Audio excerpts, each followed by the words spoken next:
Obor-obor Celulu adalah lewat kudus yang merupakan salah satu keniscayaan yang sudah terjadi di masyarakat. Termasuk tingkat yang masih sangat muda. Lewat kudus ini mendapatkan anugerah kekuatan dari Sang Yang Catur Muka yang bertanah di perempatan. Ritual buku-buku yang sangat tajam kiranya obor-obor yang kudus. Nomor 10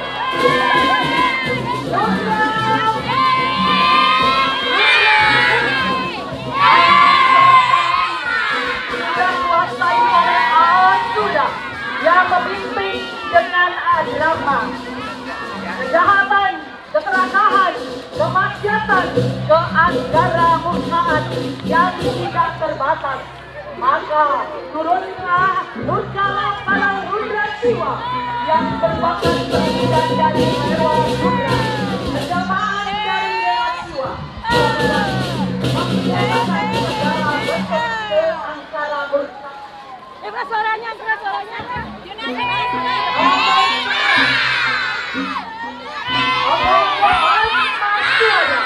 Asma suara merupakan aturan terkuat dalam agama ini.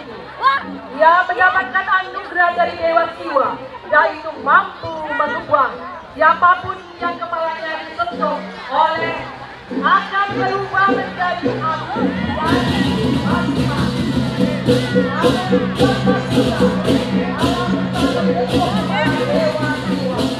Tetapi dapat berdaya oleh Natara Wisnu dan lahirnya Basma Pura pun binasa dengan menyentuh kepalanya sendiri.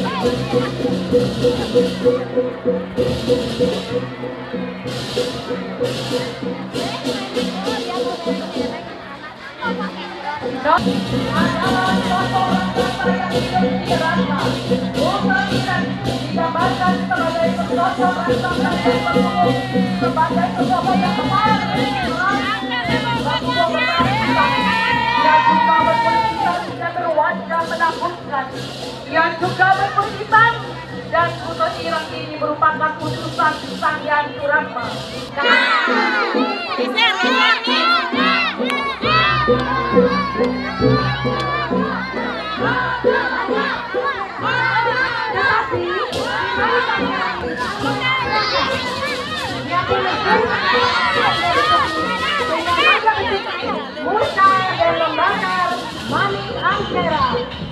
Kami mengucapkan terima kasih yang sebesar-besarnya kepada masyarakat semua atas partisipasi dan dukungan.